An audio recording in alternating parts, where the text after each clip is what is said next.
इस एपिसोड के बाद मेरा वो दावा दुरुस्त निकला कि मुफ्ती हनीफ कुरैशी साहब हाफिज़हुल्लाह ताला बरेलवियों की नुमाइंदा शख्सियत नहीं है। ये करामत होगी ना अल्लाह की तरफ से, मैं नहीं दिखाई।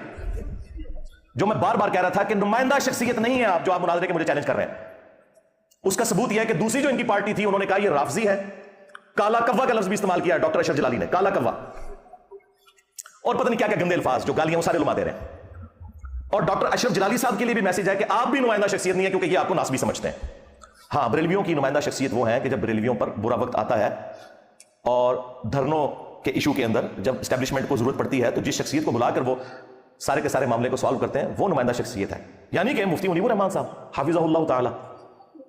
तो ये इस एपिसोड में से पहली चीज, मेरा वो दावा दुरुस्त साबित हुआ कि आप नुमाइंदा शख्सियत नहीं है। नुमाइंदा शख्सियत वो होगी कि जिसके ऊपर सारे एग्री करें उस फिरके के लोग, जैसे बरेलियों के लिए मुफ्ती मुनीबुर रहमान साहब हाफिज़हुल्लाह ताला, देवबंद के लिए मुफ्ती तकी उस्मानी साहब हाफिज़हुल्लाह ताला, अहले हदीस के लिए सेनेटर, बल्कि all time senator, longest serving senator, 35 साल हो गए ना सेनेटर बने, साजिद मीर साहब हाफिज़हुल्लाह ताला, और शिया के लिए साजिद नकवी साहब हाफिज़हुल्लाह ताला। ये है नुमाइंदा शख्सियात। ये मैं इसलिए जिक्र कर रहा हूं कि अक्सर लोग जो इल्मी दलाइल में हमारे सामने फेल हो चुके हैं ना, तो उनके पास एक ही पॉइंट होता है, इंजीनियर साहब को जी सामने बैठाएं जी, बात करें सामने बैठे। भाई मेरे सामने बैठने नाल तो कोई आए तो हदीस याद आ जानी है जी, तुम्हारे बुजुर्गों को नहीं आती। मेरे दलाइल के सामने तो आप सब लोग फेल हो चुके हैं, मैं तो एक चीज स्क्रीन में दिखा दी, सामने बैठ के क्या होगा, लड़ाई झगड़ा। तो फिर मैंने कहा था कि मुझे तो शौक नहीं है, लेकिन तुम्हें अगर इतना शौक है ना तो अपनी नुमाइंदा शख्सियत को निकालो। मैं एक से बात करूंगा तुम कहोगे ये तो नुमाइंदा शख्सियत ही नहीं, दूसरे से बात करूंगा इसे तो मुनाज़रे का फन नहीं आता, बड़ा लॉन्च करो। और ये मेरी ख्वाहिश नहीं है, ये इनकी ख्वाहिश के ऊपर। मैं तो इनके साथ पहले दिन से मैं तो लिख के लगाया, मैं किसी के साथ बैठने के लिए तैयार नहीं हूं। मैं इल्मी दलाइल रखूंगा, आप भी अवाम की अदालत में इल्मी दलाइल रखें, लेकिन मेरे स्टूडेंट्स का मुंह बंद करने के लिए, जिनको कभी शैतान वसवसे दिलाता है कि इंजीनियर साहब बैठते हो, तुसी बैठो, तुम्हारे नाल लीजिए बैठ सकते, मुंह तो छाड़ दो। हां, तुम्हारे तजुर्बे नहीं हुए। और सबसे बड़ा सबूत यह है कि आपको नेगेटिव तारुफ हुआ था रियल टाइम। आज जितने लोग आए, ये ऑलमोस्ट पहली दफा आए हुए होते हैं हर दफा, क्योंकि मैंने दूसरी दफा आने से मना किया है। आप में से कितने लोग हाथ खड़ा करें जिन्हें मेरा तारुफ नेगेटिव हुआ था?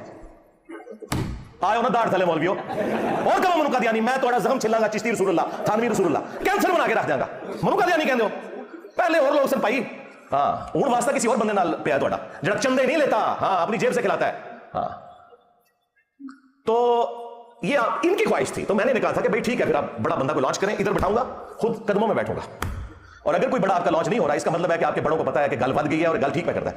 मुझे ये जोड़ते हैं गुलाम अहमद कादियानी दज्जाल के साथ। तो भाई गुलाम अहमद कादियानी दज्जाल जब लॉन्च हुआ था तो नुमाइंदा शख्सियत सामने आई थी, पीर मेर अली शाह साहब, हाँ, इसी तरीके से सनाउल्लाह अमृतसरी अहले हदीस की तरफ से। आज किधर है तुम्हारे नुमाइंदा? अगर तुम ये समझते हो कि मैं उतना बड़ा फितना हूं, हमारे सहाबा इकराम अलैहिम रिदवान पे जब बुरा वक्त आया, गज़वा हुनैन में 12,000 का लश्कर था हुजूर के साथ, छोड़ गया, सिर्फ 80 बंदे साथ रह गए। एक तकब्बुर का जुमला निकल गया, वो सूरह तौबा में अल्लाह ने नकल किया कि जब हम बदर में थे तो गालिब आए थे, तो आज हमारी तादाद तो ज्यादा है, तो अल्लाह ताला ने कहा फिर तुम्हें भागने की जगह नहीं मिली। उस मुश्किल वक्त में जब 12,000 का लश्कर छोड़ गया नबी इस्लाम को, सामने हजारों का लश्कर है कबीला हवाज़न का, नबी इस्लाम अकेले आगे बढ़े अपने खच्चर पे सवार होकर। अना नबी ला कज़िब अना इब्न अब्दुल मुत्तलिब, मैं नबी हूं इसमें कोई शक नहीं, मैं अब्दुल मुत्तलिब का बेटा हूं। तो आओ ना तुम भी, मैं हूं मुफ्ती मुनीब, हाँ बरेलवियों का इमाम, कोई शक नहीं। निकल इंजीनियर बाहर, इंजीनियर जनाब आपको यहां बिठा के खुद सामने बैठेगा। मैं हूं मुफ्ती तकी उस्मानी देवबंद का इमाम। तकी उस्मानी साहब देवबंद मदरसे में इंडिया गए कुछ अर्सा पहले, इस तरह इस्तकबाल हुआ जैसे इमाम हनीफा कब्र से निकल आया। हाँ, आप वीडियोस देखें।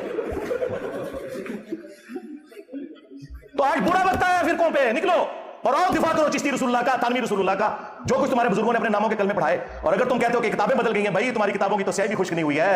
उसका सबूत यह है कि मनवाओ बरेलवियों से कि थानवी रसूलुल्लाह नहीं पढ़वाया था उसने, और मनवाओ देवबंदियों से कि चिश्ती रसूलुल्लाह तुम्हारे अब्बे ने नहीं पढ़वाया था। आपस में मानने के लिए तैयार नहीं है।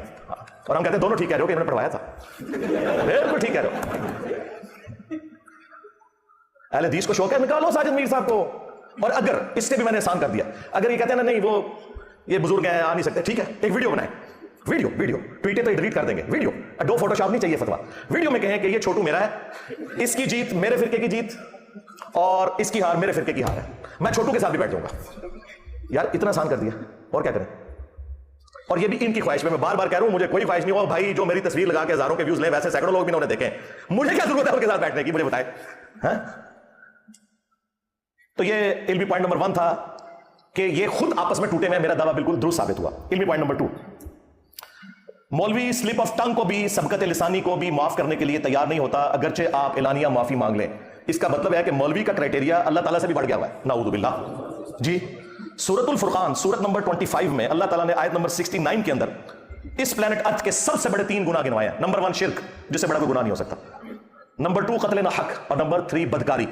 और अगली आयत में फरमाया 70 नंबर में कि अगर इन गुनाहों से भी कोई सच्चे दिल से तौबा कर ले, हम ना सिर्फ गुनाहों को माफ कर देंगे बल्कि उसके गुनाहों को नेकियों से बदल देंगे। अल्लाहु अकबर कबीरा वल्हम्दुलिल्लाहि कसीरन व सुब्हानल्लाहि बुकरतन व असीला।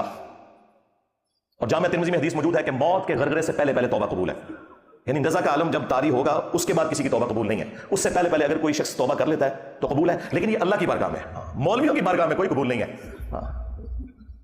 वो कहते हैं जी तौबा भी कबूल नहीं है, ऊपरों कर रहा है, तुसी अंदर बैठ गए हो, ऊपरों कर रहा है। बुखारी मुस्लिम दोनों में हदीस है, उसामा इब्न ज़ैद कहते हैं कि एक जंग के दौरान एक काफिर के साथ लड़ाई करते हुए जब वो काफिर मेरे तलवार के नीचे बिल्कुल आ गया तो उसने कलमा पढ़ दिया। इसके बावजूद मैंने उसे कत्ल कर दिया, लेकिन मेरे दिल में इस चीज का गम था कि मुझसे मिस हैंडलिंग हुई है।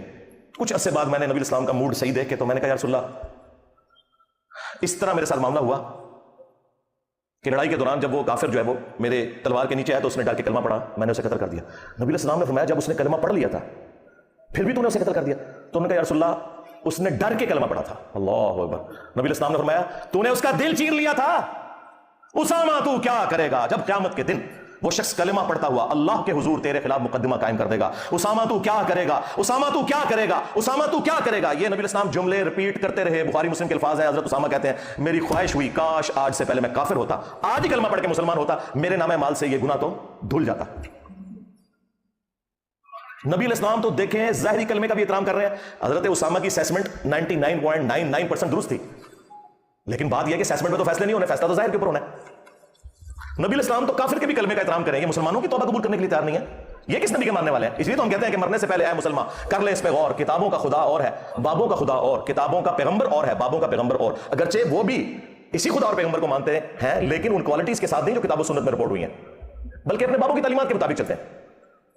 फिर दूसरी बात, उसामा इब्न ज़ैद ने उस वक्त क्यों नहीं कहा कि या रसूलल्लाह हाँ मैंने उसका दिल चीर लिया था? क्योंकि मेरे घोड़े के कदमों की खाक को भी कोई गौस कुतुब अब्दाल नहीं पहुंच सकता, और गौस कुतुब अब्दाल तो लोगों के दिलों के हाल भी जानते हैं। इंजीनियर साहब के दुनिया में छोड़े जाने से पहले पहले वो नहीं जानते। तो या रसूलल्लाह मैंने दिल चीर लिया था। और नबी इस्लाम जब पूछ रहे थे तो उनको बताना चाहिए था ना जी मैंने दिल चीर लिया था। तो ये ना नबी का कीदा था ना साहबी का कीदा था। और छड़ दो तुसी दिलां दे हाल, मैं अपनी मैकेनिकल इंजीनियरिंग का फार्मूला लिख के देता हूं, देख के को पढ़ के बता दे मुझे, मशीन डिजाइन का, मैकेनिक्स ऑफ मटीरियल्स का। समझाना तो दूर की बात, सिर्फ रिसाइट कर दे लिखा क्या है, जबरा जेरा भी पा देगा पढ़ के दसे। और इन लोगों ने कतन कोई ख्याल नहीं किया, उन्होंने कहा नहीं जी इसकी तौबा भी कबूल नहीं है, इसको हम जो है वो जेल की सलाहों के पीछे देखना चाहते हैं।